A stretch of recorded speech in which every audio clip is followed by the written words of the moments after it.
Astana is becoming a new home not only for thousands of Kazakhstanis but also for foreign citizens. What does attract them in the capital of Kazakhstan? Where do they work? And how do they like to rest? And how the city influences their life. In today's program, the life story of a professor from Great Britain in Astana. Hi, my name is Gareth Stamp. I've lived here in Astana for 7 years, and it's an amazing place. Very good, brand new city with amazing sights. We have Hanshitir, and we have lots and lots of amazing buildings. And I love living here. I love the people that are here, and it's what keeps me in this amazing country and this amazing capital city. I want to show you Astana through my eyes. So come on, let's go.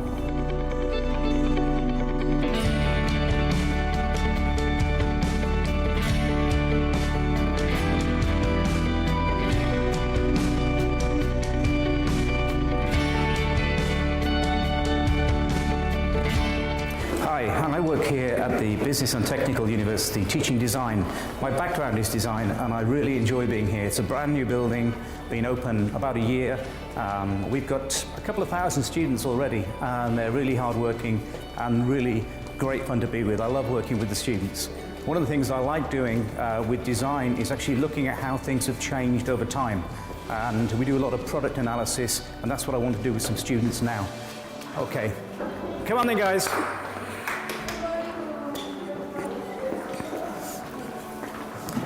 Okay, who's got a mobile? You've got a mobile. What's good about this mobile? Small and functionality. Functional, and it's small. You've got lots of different functions there. Okay, this is my first mobile when I was a bit older than you, but not much. Oh, it's old. It's old, but all it can do is make calls. No text, no pictures, nothing. But look at the size of it, okay? This was the next one, which I could text on. But feel the weight of that compared to yours. What's the difference? It's Yeah? It's a lot heavier, yeah? Yes. That's because of the battery that's in the back. This is all of that at the back there is the battery. Okay, so it's changed. This is maybe 30 years old. So in that time, we've changed quite a lot. Even before that, this is my home phone from when I was a child. Look at the telephone number, just 4 numbers, because you have to dial each time and it takes so much time. It's not comfortable. It's not comfortable and takes a long time.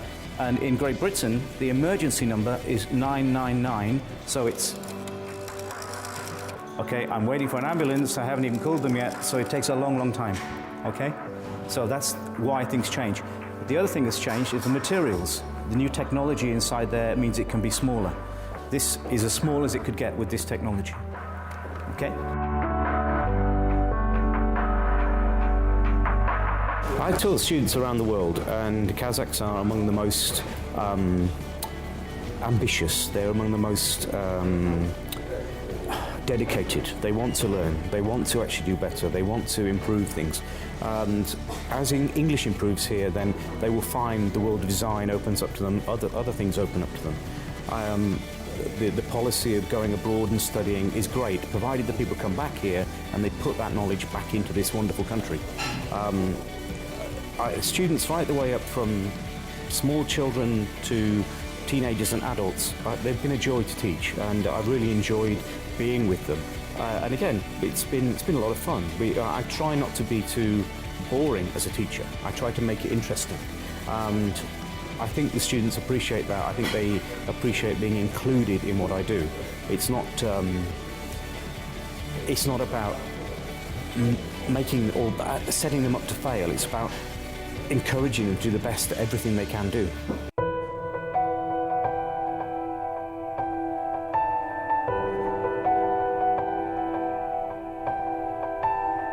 This is a brand new building. We're right on the edge of Astana here, and a lot of these buildings have just sprung up in the last year.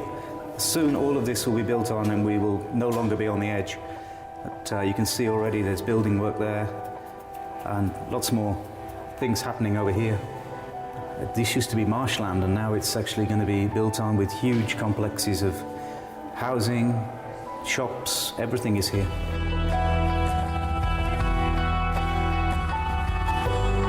I came here originally after answering an advertisement in Britain. It was a very small advertisement. I didn't even know where Kazakhstan was, and I'm ashamed to say that I didn't know anything about Kazakhstan, but now I've come to love the place. I really enjoy being here. There's lots of amazing people, amazing things to do. Every day is an adventure for me, and I don't think I can imagine being anywhere else. This is actually home now. I haven't been back to Britain for 2 years, and I don't miss much. There's some things I miss about Britain, but it's little things, you know, fish and chips, things like that. But you can get most things here. Astana life is not what you would expect it to be. It's very civilized, very forward-thinking and progressive. In fact, lots more things happening here than people would think. I recommend people come here. I recommend people come and see this place and experience things. The culture here is great, the people are great, and, you know, okay, even the weather's great, it's fine.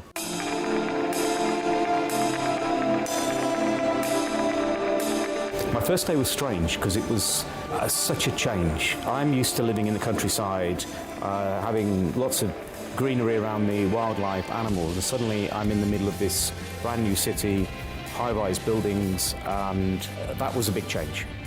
The language was a big change. I don't speak Russian or Kazakh, but what was really nice was that people were friendly and wanted to help me. They knew that I was lost, but they always put me in the right place, and they were always very friendly and helpful.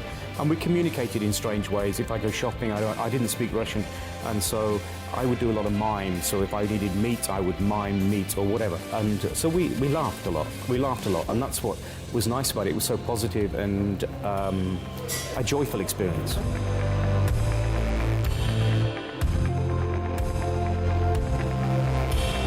I needed an adventure. I was at that point in my life, and Astana and Kazakhstan was the adventure.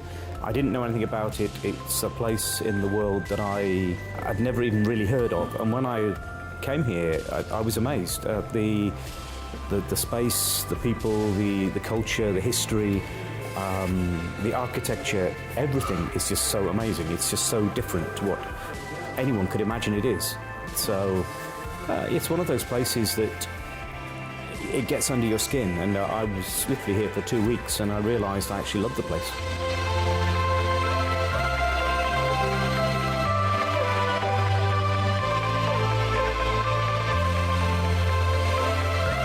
Kazakhstan is classed as a developing country. Astana really isn't Kazakhstan. Astana is its own little bubble that is very developed and very Western, and is in such a situation that you can get anything here.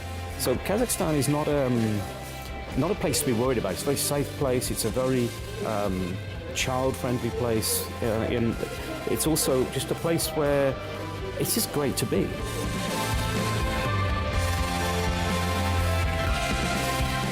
In the future, I would love to be able to travel more and do things within Kazakhstan. Kazakhstan is such a huge place. I've been to lots of cities here and I've enjoyed them all, but there's still lots of places I haven't seen, even in 7 years. And you've just got to make the time and the effort to actually get to those places and see that amazing nature and meet the amazing people again. It's such a vast, broad country. You know, north to south and east to west, you have so many cultural differences and things within it. It's just an amazing place that I really am ashamed I didn't know more about it 7, 8 years ago.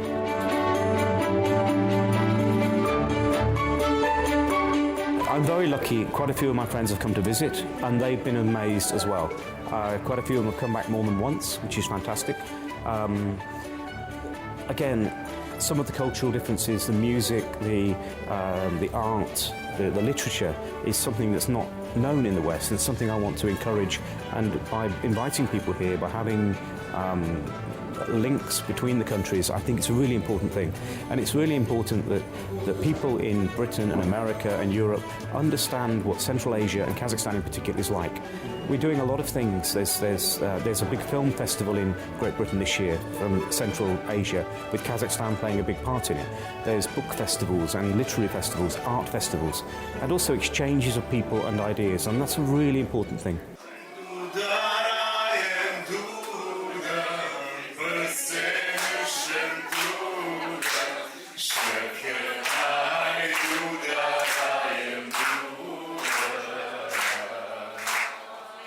Most of my friends are actually Kazakh. I've lived here 7 years, and a lot of the expat community, they come and they go, so I've seen a lot of people leave, but what's nice is I've still got Kazakh friends I made 7, 8 years ago, and that's the best thing about it. The people here are brilliant. My Kazakh friends are, they're warm, they're welcoming, they're supportive, and they genuinely are curious about the world. They want to do better. They are ambitious, intelligent, beautiful. I can't say enough about Kazakh people. They're wonderful.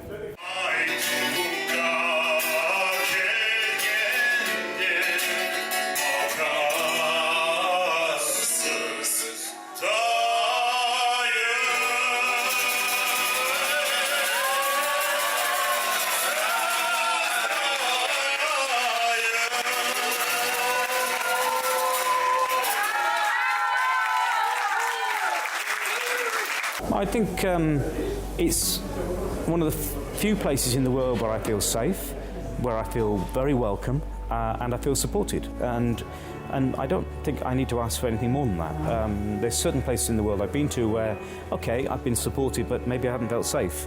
Whereas here, I get everything. It's and you make it what you want it to be. I know people who come here, foreigners working here, who don't enjoy it, but that's perhaps because they don't put the effort in to make most of it.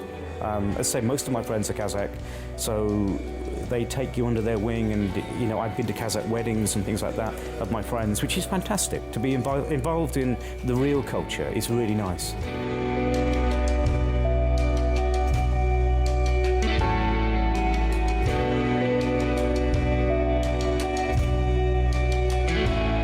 Today I'm out here drawing. The weather is a bit grey, a bit like London. It's very similar this time of year, but I like coming outside and drawing and painting the scenery, the architecture.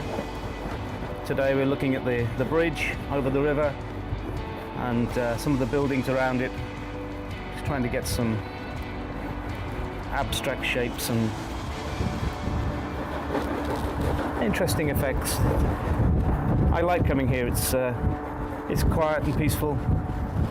Sometimes people want to talk, which is also okay. I've always painted and always enjoyed painting, particularly outdoors. It's something that is very therapeutic. It also means you have to look quite hard at the city and what's around you. Look at the surroundings. It's also a little bit windy today.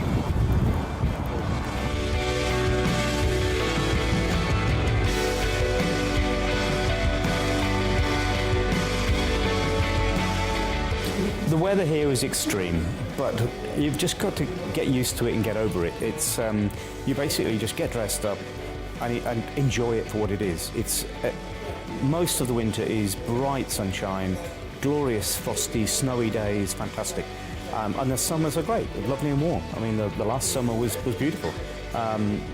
So you just get over it, get used to it.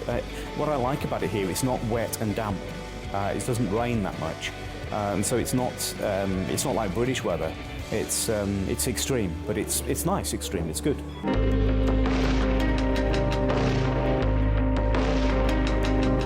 I don't get much free time because I tend to be a bit of a workaholic. I work a lot of time, but if I do get time, I'll go to Almaty. I enjoy in the winter. I enjoy going skiing. I enjoy seeing the nature and travelling around and meeting people. I enjoy that. I do painting and writing and all those sorts of things. So I find things to fill my time. But at the moment, I'm just enjoying being in Astana. Even in the holidays, I tend to stay here and find new things. It's always something new to find here.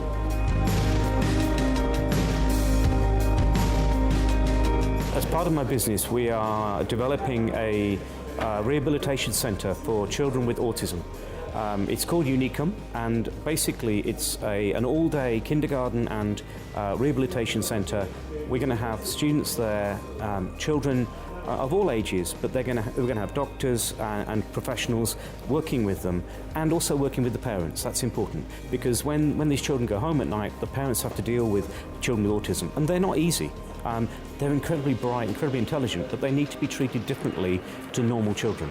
And so therefore we are trying to set this thing up here. It'll be the first all-day inclusive centre, and the idea is that we base it on Western ideas, Western treatments.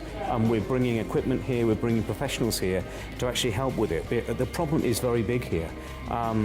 I have a history with children with autism, and my business partner does too. It's one of our passions, is to actually work with these children and their parents to help things get better.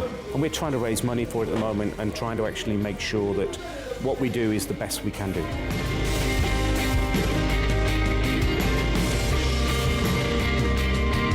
I'm not planning to go back to the UK. I'm planning to stay around here. I may take a couple of years off and go and travel, maybe, or go and work somewhere else, but I'll come back here. This does feel like home.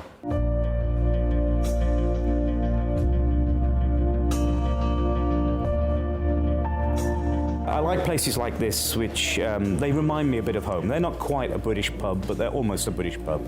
So I meet friends here, particularly the foreign friends, or if we have visitors over, I'll bring them here so they feel at home. So I'm going to meet some friends here tonight and just have a relax after a busy week. So it's it's one of the things we do. Then we'll move on and we'll go somewhere else after, but we'll just come here for a few drinks to start with, yeah.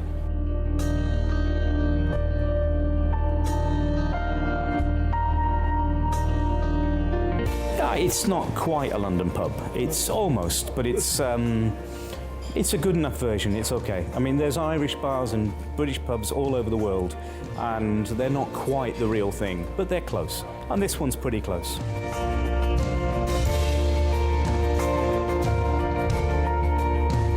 I'm part of an international community choir here. It's run from Haileybury School, and Ross Clark is the director. And we have a mixture of people, maybe 20, 30 people from different nationalities, different ages, Kazakh, British, German, Dutch, all sorts. And we've been going for, well, 5 or 6 years now. And we do events, we'll do charity events. We sing at some of the embassy events, so we've learnt lots of different songs in different languages. That's the other thing, we don't always sing in English, we sing in lots of different languages. And so we'll do the national anthems for different countries and things like that. And it's just a fun, enjoyable thing to do that breaks up the normal day-to-day work. And you know, on a Monday evening when we meet, we always have a laugh, and you know, we'll sing and we'll rehearse new songs, and then we'll get together afterwards and you know, have some tea and whatever and enjoy ourselves.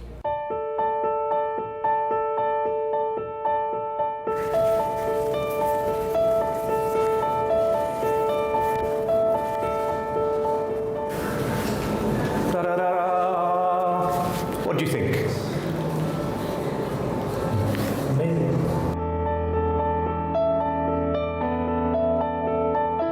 Today is South Africa Day, it's Freedom Day, and it's also 100 years since Nelson Mandela's birth, and so we're here to help celebrate.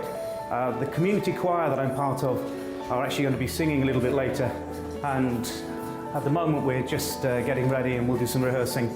So we're going to go through to the ballroom where we're performing and meet the rest of my friends who are in the choir and see what the actual performance is going to be like. Okay.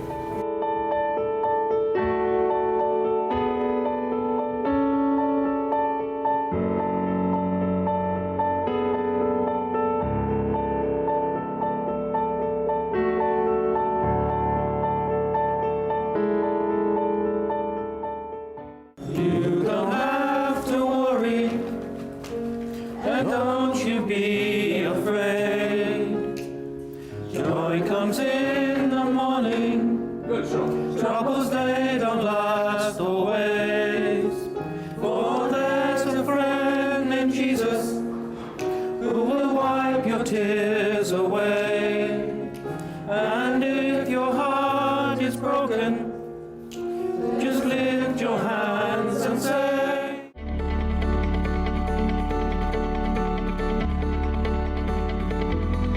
I've just given you a small part of Astana, my Astana, and it's a very big place. It's a brand new place, 20 years old, new capital. There's so much to do here, and if you want to see Astana, come here. Maybe tell your own story about Astana. It's great.